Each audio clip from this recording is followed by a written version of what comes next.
사무엘상 10장 17절에서 27절까지 말씀인데요. 이전의 말씀을 보면 이제 이스라엘 백성들이 우리에게 왕이 필요하다, 다른 이방 나라들처럼 우리에게 왕이 필요하다 할 때 하나님께서는 이들이 나를 버렸다라고 이야기하거든요. 그래서 결국은 하나님께서 사울이라는 사람을 택정하시고 그 사람에게 사무엘을 통해 기름을 부어서 앞으로 이제 왕이 될 사람으로 이제 이야기가 이전까지 있었고요. 오늘 보면은 많은 사람들 앞에서 공개적으로 이제 사울이 왕으로 추대되어지는 초대 왕으로서 세워지는 모습을 오늘 배경으로 하고 있습니다. 17절 말씀 한번 보면요. 사무엘이 백성을 미스바로 불러 여호와 앞에 모이게 하고 이스라엘 자손에게 이르되 이스라엘 하나님 여호와께서 이같이 말씀하시기를 내가 이스라엘을 애굽에서 인도하여 내고 너희를 애굽인의 손과 너희를 압제한 모든 나라의 손에서 건져내었다. 너희는 너희를 모든 재난과 고통 중에서 친히 구원하여 내신 너희의 하나님을 오늘 버리고 이르기를 우리 위에 왕을 세우라 하는도다. 그들의 마음, 이스라엘 백성들의 마음은 분명했습니다. 이전에도 우리가 봐서 알지만 너희 아들들도 데려갈 거고 너희들 딸 데려가서 일도 시킬 거고 뭐 요리를 시킬 것이고 너희들의 포도원, 감람나무, 나무원 그런 것, 밭 같은 것도 다 바쳐야 되고 뭐 가축들이나 이런 것도 계속 줘야 되고 10의 1을 왕에게 다 또 줘야 되고 이렇게 하는데도 불구하고 너희들이 결국은 그의 종이 돼야 된다. 그런데도 하겠냐 할 때 그들이 우리는 왕이 필요하다고 계속해서 요구하고 오늘도 보면 너희들 위해 왕을 그렇기 때문에 이제 세우게 된다라고 하면서 이야기를 하죠. 그러면서 하나님이 어떤 하나님인지를 이렇게 또 이야기하고 있잖아요. 너희들이 그 압제와 고통과 재난 가운데 있을 때에 너희를 애굽에서 인도해 주신 그 하나님, 너희를 구원하신 하나님, 그분이 너희들의 유일한 왕이신데 그럼에도 불구하고 너희들이 그 하나님을 오늘 버리고 왕을 세우려고 하는도다 이러면서 이제 하나님께서 그런 이스라엘 백성들을 치실 수도 있잖아요. 배신감에 이놈들이 감히 이러면서 정신 좀 차리라고 하고 내가 너희들 왕이야 이럴 수도 있는데 하나님께서는 그들을 내치시거나 포기하지 않으세요. 하나님께서 직접 사울을 택하셨고요. 하나님께서 그 사울을 내가 인정하고 택했다라는 방법을 제비뽑기라는 방법을 통해서 보여주시는 거죠. 그 누구도 이 제비뽑기에서 사울이 선택되어졌을 때 하나님이 이 사람을 택한 것이 아니다라고 부정할 수 없도록 하나님께서 제비뽑기를 합니다. 저와 여러분이 읽은 것을 이제 보면 알겠지만 12지파들 다 모이게 하고 그 지파 중에서 한 지파를 골랐는데 베냐민 지파가 골라졌고요. 베냐민 지파 중에서도 많은 가문들이 있는데 오늘 보면 마드리의 그 가문이 이제 선택이 됐고 그 가문 중에서도 또 많은 대가족이니까 또 많은 식구들이 있잖아요. 그 가족 중에서 또 뽑았는데 기스의 아들 사울이 뽑혔다라고 기록되어 있죠. 그래서 사울이 이제 초대 왕이 되는 모습을 볼 수가 있습니다. 저희가 오늘 이 본문에서 두 가지의 하나님의 그럼에도 불구하고 하나님이 우리에게 부어주시는 은혜를 보고 함께 그 은혜를 저희가 또 보면서 우리의 삶 가운데 나를 또 적용해 보는 시간 되었으면 좋겠고 그것을 가지고 함께 이 시간 또 새벽에 기도하며 나아갔으면 좋겠다는 생각이 듭니다.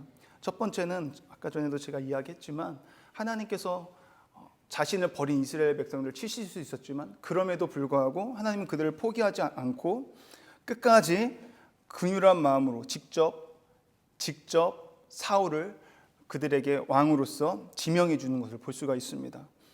하나님께서는 우리를 끝까지 포기하지 않는 그 하나님을 볼 수가 있죠. 그래서 우리가 하나님 앞에 늘 배반하지만 하나님은 우리도 말씀에 순종하지 않지만 그럼에도 불구하고 하나님은 우리를 불쌍히 여겨주시고 긍휼히 여겨주셔서 돌보주시기 때문에 저와 여러분이 이 자리에 그래도 나와 있는 줄 믿습니다. 그 하나님의 은혜를 기억하면서 하나님께 감사와 찬양을 드릴 수 있는 저와 여러분이 되었으면 좋겠고요. 그리고 한 가지 더 사울이 이제 우리가 이전에 보면은 사울을 하나님께서 택했는데도 불구하고 사울은 어떻게 말해요? 나는 너무나 연약한 자다, 작은 자다 이렇게 이야기를 하고 그의 이제 믿음이 없음을 볼 수 있거든. 믿음의 부재를 보여주는데 그게 그런 열등감이 있었던 거죠. 자신은 할 수 없다라는 열등감을 계속해서 보여줍니다. 보면요, 사무엘상 9장 21절 말씀에요. 사울이 대답하여 이르되 나는 이스라엘 지파의 가장 작은 지파 베냐민 사람이 아니니까 또 나의 가족은 베냐민 지파 모든 가족 중에 가장 미약하지 아니하나이까 당신이 어찌하여 내게 이같이 말씀하시나이까. 보면요, 말씀에 기록되어 있기를 유력한 긱스라고 하는 유력한 자가, 베냐민 지파에 긱스라는 유력한 자가 있다고 했거든요. 그리고 이 사울은 다른 사람들이 보기에도 굉장히 외모가 출중했고 다른 사람보다 이스라엘 모든 백성들보다 어깨가 더 높을 만큼 이렇게 키가 크고 기골이 장대했고 준수했던 사람이었어요. 그런데도 불구하고 자기 스스로는 그런 모습이 자기 스스로가 봤을 때는 나는 왕이 될 제목이 아니라고 생각하는 거죠. 자기 집안은 그런 게 아니라고 하는 것입니다. 그런 열등감이 있었고, 또 보면요, 사무엘상 10장 16절에 보면요, 사울이 그의 숙부에게 말하되 그가 암나기들을 찾았다고 우리에게 분명히 말하더이다 하고 사무엘이 말하던 나라의 일은 말하지 아니하니라. 지금 숙부가 그간에 있었던 일을 물어봤을 때 내가 암나기를 찾는 사이에 내가 사무엘이라는 선지자를 만났습니다. 근데 그 숙부가 물어보는 거예요. 그러면 나귀에 대해서 물어보지 않고 사무엘이 너를 만났을 때 어떤 얘기를 했는지가 궁금한 거야. 어떤 말씀을 했는지. 그 당시에 사무엘이 엄청나게 큰 그런 유명한 사람이었잖아요. 그래서 물어봤는데 그냥 나귀에 대해서만 이야기하고 나라의 일에 대해서 말하지 않았다. 나라의 일이라는 것은 자기에게 기름 부어주시고 내가 왕이 될 거라는 이야기를 하지 않았던 거예요. 왜 그랬을까요? 열등감이 있었던 거예요. 그런 일이 있지 않을 거야 내게서는. 그러면서 믿음의 부재를 보여주는 거죠. 그래서 오늘 말씀도 보면요, 그렇게 해서 사울은 자기가 알고 있잖아요. 사무엘이 하나님이 나를 택했고 이제 이스라엘 왕으로 삼을 것이다. 심지어 기름까지 부어주셨습니다. 그러면 자기가 이제 왕이 될 거를 이제 알고 있잖아요. 뽑혔으면 설마 내가 될까? 보니까 사울의 아들 긱스의 아들 사울이 뽑혔는데도 불구하고 그를 찾아도 찾지 못했다고요. 사람들이 아들 어디 갔지? 긱스의 아들 사울이 어디 있지? 그러니까 아무도 못 찾을 때 누가 가르쳐줘요? 22절 보니까요, 그들이 또 여호와께 묻되 그 사람이 여기에 왔나이까? 여호와께서 대답하시되 친히 그가 짐 보따리들 사이에 숨었느니라 하셨더라. 하나님께서 찾아주세요. 다들 못 찾고 있는 상황에서 저기 짐 보따리 뒤에 숨었다. 왜 사울이 숨었을까요? 자기가 뽑힐 걸 이미 알고 있었던 거예요. 그럼에도 하나님이 정해줬는데도 불구하고 이 많은 사람들 앞에서 미스바에 모여가지고 공개적으로 왕이라는 것을 이제 선포해 주려고 하는데도 불구하고 숨어 있었던 거죠. 이걸 볼 때도 우리가 뭘 할 수 있습니까? 열등감 속에 나는 할 수 없어. 자기 모습을 보는 거예요. 하나님을 바라보는 믿음이 없는 상태라는 것입니다. 지금 믿음의 부재 때문에 하나님이 택했는데도 불구하고 하나님이 공개적으로 부정할 수 없는 왕이라는 것 사실을 제비뽑기를 통해서 보여주는데도 불구하고 기골이 장대한 이 사람이 짐 보따리 사이에 숨어 있는 모습이 얼마나 우스꽝스러워 보였겠습니까? 하나님의 또 은혜를 볼 수가 있는 거죠. 나는 믿음이 없고요, 나는 할 수 없고요, 이런 사람을 끝까지 하나님께서 추격하셔서 포기하지 않고, 그래 너 하기 싫어? 너 할 수 없어? 내리치는 것이 아니라 그에게 계속적으로 기회를 주시고 계속 믿음을 주시는 것입니다.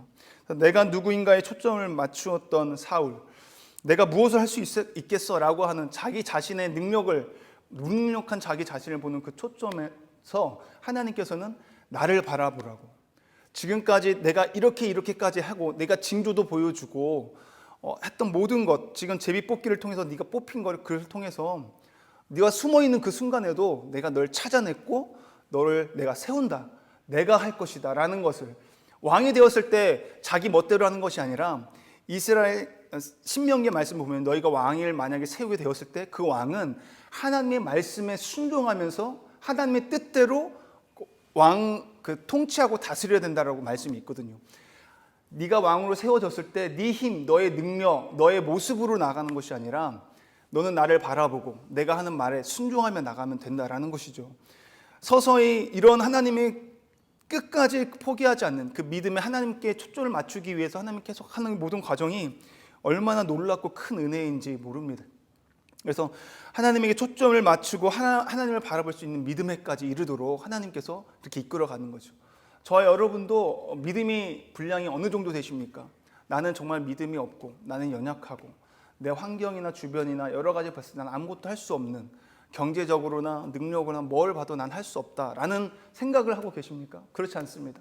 우리의 믿음은 지금 연약할지라도 끝까지 우리가 하나님을 바라보고 하나님과 기도하고 소통하며 말씀 가운데 나아갈 때 반드시 하나님께서는 우리의 믿음이 그냥 그 자리에 머물러 있게 하는 것이 아니라 그냥 안주해서 그냥 가만히 그 자리에 수준의 레벨에 있는 것이 아니라 하나님께서는 계속해서 말씀과 기도 가운데 나아갈 때 우리의 믿음이 하나님을 바라볼 수 있는 믿음, 그래서 하나님께서 뜻하신 그 일 가운데 우리가 사명을 감당할 수 있도록 하나님께서 우리를 인도해 주시고 이끌어 주실 줄 믿습니다.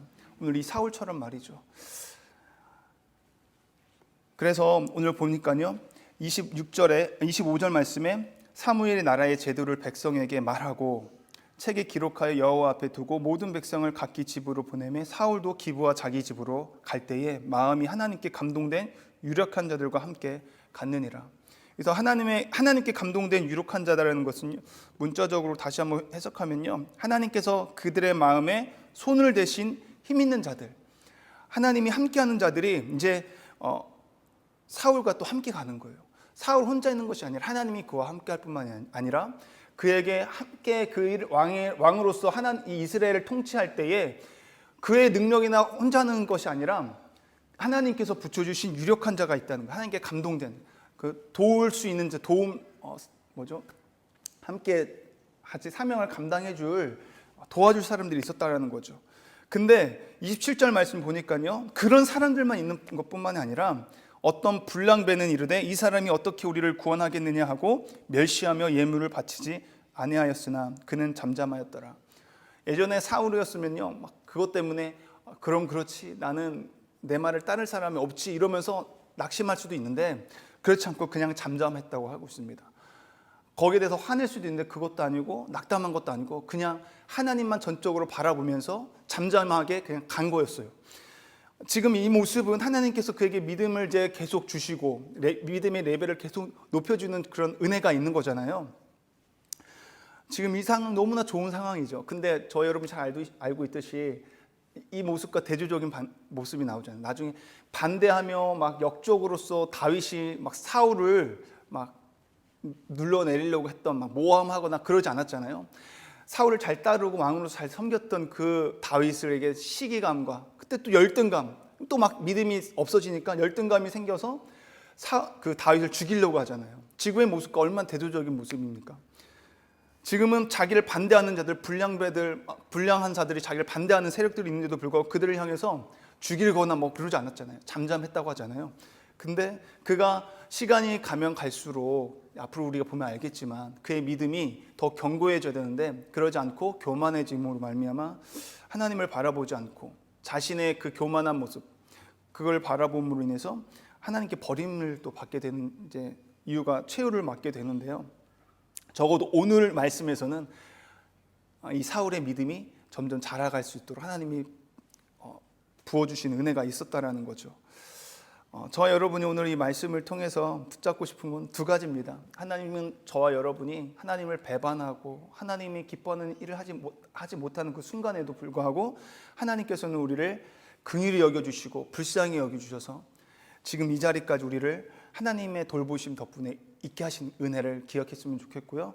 그리고 우리의 믿음이 어느 정도 분량인지는 모르지만 우리가 우리의 모습을 보면 한없이 처량하고 부족하지만 우리의 모습에 초점을 맞추는 것이 아니라 내가 뭘 할 수 있지? 하나님을 뭔가를 내가 하려고 하는 것이 아니라 환경을 바라보는 것이 아니라 하나님을 향한 그 믿음의 눈을 열어서 하나님을 그 초점을 맞춰볼 수 있는 그 믿음을 하나님께서 우리에게 또 주시는 그 은혜가 있다라는 것. 그럼에도 불구하고 하나님께서 오늘 저와 여러분들에게 크신 사랑과 은혜를 부어주시는 줄 믿습니다.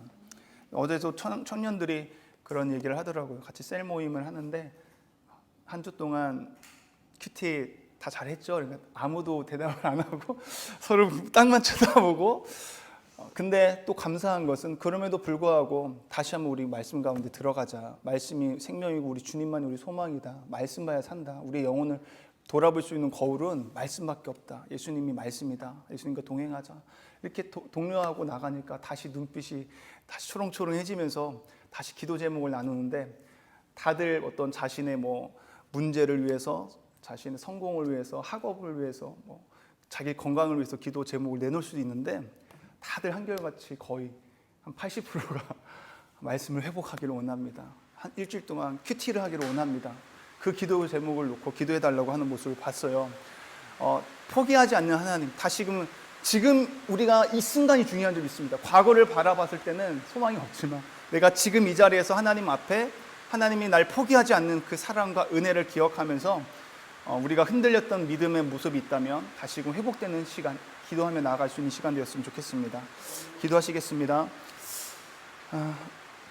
하나님, 오늘 하루의 첫 시간을 말씀으로 기도로 시작할 수 있게 하신 은혜에 감사를 드립니다. 저희는 늘 주님을 배반하고 버리는데도 불구하고 우리를 포기하지 아니하시고 내치지 아니하시는 하나님의 한량없는 그 크신 은혜에 감사를 드립니다. 우리의 연약함으로, 우리의 연약한 그 믿음으로 넘어질 때가 있지만 다시금 하나님의 은혜로 우리를 세워주시는 하나님의 손길이 오늘도 우리를 살아가는 힘이 됩니다. 우리의 눈이 나를 바라보고 환경을 보는 것이 아니라 하나님에게만 초점을 맞추고 바라보는 믿음으로 살아갈 수 있도록 하나님 우리를 인도하여 주시옵소서. 그렇게 우리를 이끌어 주실 주님만을 기대하오며 예수님의 이름으로 기도드립니다. 아멘.